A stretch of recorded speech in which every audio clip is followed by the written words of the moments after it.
Welcome, my dear friends. Let's start with the next session for first shift 8 April 2023 JEE Mains. Okay, तो पहले 5 question हमने first part में देख लिए हैं. अभी हम ये सेकंड पार्ट शुरू कर रहे हैं. आज और 5 क्वेश्चंस अभी हम इसमें देखेंगे. ध्यान दो अच्छी तरह से. देखो, ये क्वेश्चन लॉजिक गेट का क्वेश्चन है. लॉजिक गेट्स पर एक क्वेश्चन हम डिस्कस करने जा रहे हैं. अब ये जो लॉजिक गेट का क्वेश्चन है, इसमें क्या है, देखो इस फिगर में हमें ध्यान देना है.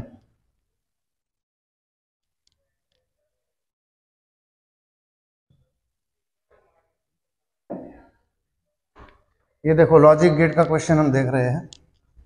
यहाँ पे ये जो फिगर है ये एंड गेट की. देखो मैं यहाँ पे फिगर निकाल के दिखाता हूँ. इस फिगर को मैं इस तरह से ले लेता हूँ, एंड गेट. ठीक है. अब अगर ये एंड गेट है, इसका इनपुट ए है, तो आउटपुट में हमें क्या मिलना चाहिए. ये जो बाहर दिया उन्होंने इसको नॉट कर दिया है, तो एंड का नॉट हो जाएगा तुम्हारा ए कॉम्प्लीमेंट. तो जैसे यहाँ पे ए है, यहाँ पे आ जाएगा ए कॉम्प्लीमेंट, यहाँ पे बी की जगह आ जाएगा आउटपुट में बी कॉम्प्लीमेंट. ठीक है. अब इसका सोचेंगे, ये है तुम्हारा इनपुट ए कॉम्प्लीमेंट, ये है बी कॉम्प्लीमेंट, तो इसका आउटपुट हो जाना चाहिए A complement dot B complement. बराबर है. पर यहाँ पर A complement dot B complement यानी ये एंड का है. बराबर है. अब ये जो एंड है, इसको इन्होंने पीछे नॉट जोड़ दिया है. यहाँ पे नॉट जोड़ने की वजह से हमको यहाँ पे क्या मॉडिफिकेशन करना पड़ेगा. यहाँ पे नॉट जोड़ने की वजह से इसका कॉम्प्लीमेंट लेना पड़ेगा. अब ये क्या सिचुएशन हो गई, कॉम्प्लीमेंट ऑफ एंड हो गई. कॉम्प्लीमेंट ऑफ एंड जो होता है, complement of and is equal to or of complements. Complement of and is equal to or of complement से डी मॉर्गन्स लॉ है, आपको पता होना चाहिए. मैथमेटिक्स में भी है. Complement of union is equal to intersection of complement of two set. Complement of intersection is union of complements, या complement of union is intersection of complements. उसी तरह से हमने मैथमेटिकल रीजनिंग में लॉजिकल गेट्स, लॉजिक में भी देखा है, negation of and is equal to or of निगेशंस.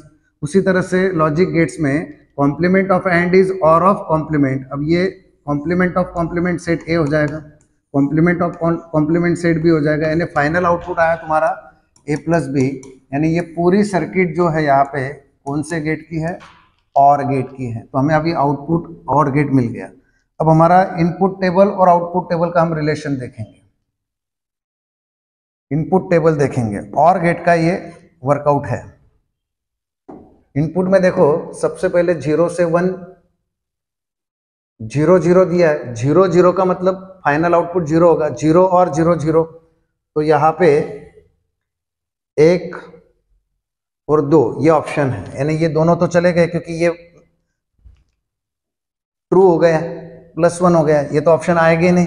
जब 0 0 है तो या तो ये और या तो ये आएगा. अब अगला देख लेते हैं. 0 और 1 1 होगा, 0 और 1 1 होगा. यहाँ पे 0 दिया है तो ये ऑप्शन खत्म हो गया. हमारा आंसर ये है, आगे करने की जरूरत ही नहीं है. फिर भी देख लेते हैं. 1 और 0 फिर से 1, 1 और 1 फिर से 1, तो हमारा आंसर ये है. क्लियर. आगे बढ़ते हैं. अगला क्वेश्चन क्या है, देखो अच्छी तरह से ध्यान दो. इस क्वेश्चन में क्या दिया हुआ है, देखो.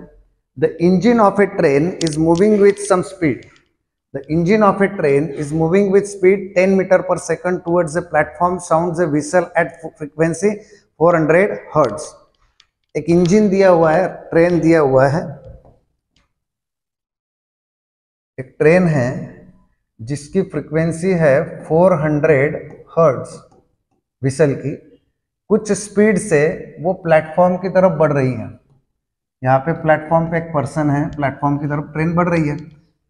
तो हमें क्या पूछा है, frequency heard by the passenger inside the train. इस प्रॉब्लम की खासियत यही पे है, frequency heard by the passenger inside the train. अगर सपोज दैट ये क्वेश्चन ऐसा होता कि what is the frequency heard by the observer which is standing on the platform, तो फॉर्मूला यूज करना पड़ता. कौन सा फॉर्मूला है, n dash is equal to n into bracket v plus minus vo upon v minus plus vs, apparent change in the frequency का formula, sound में Doppler effect हमने देखा है।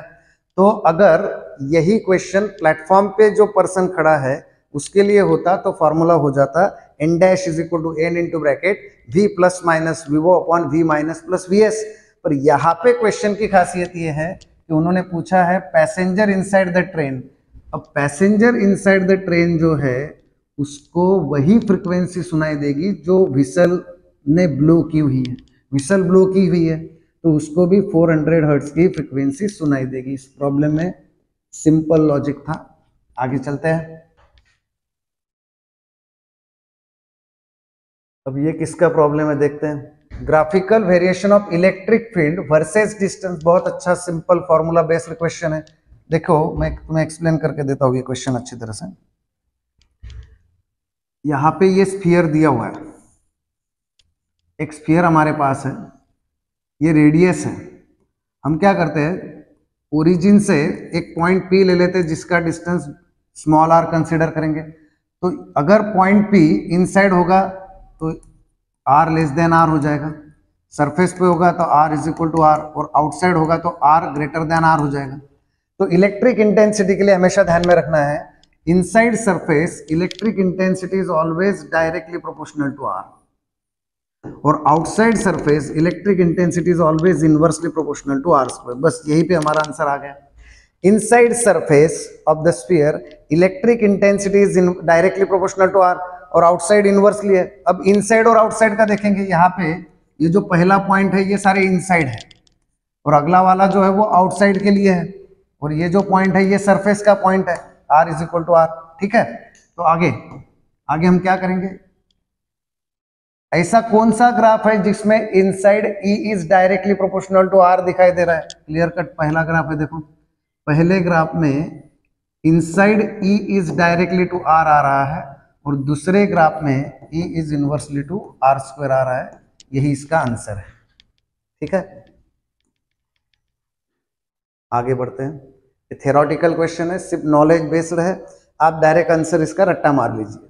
इन reflecting telescope a secondary mirror किस लिए use करते हैं, move the eyepiece outside the telescopic tube. In reflecting telescope secondary mirror is used to move eyepiece outside the telescopic tube. बस इतना आप ध्यान में रखें। अगला क्वेश्चन देखते हैं। अगला क्वेश्चन क्या है, a cylindrical wire of mass m length l।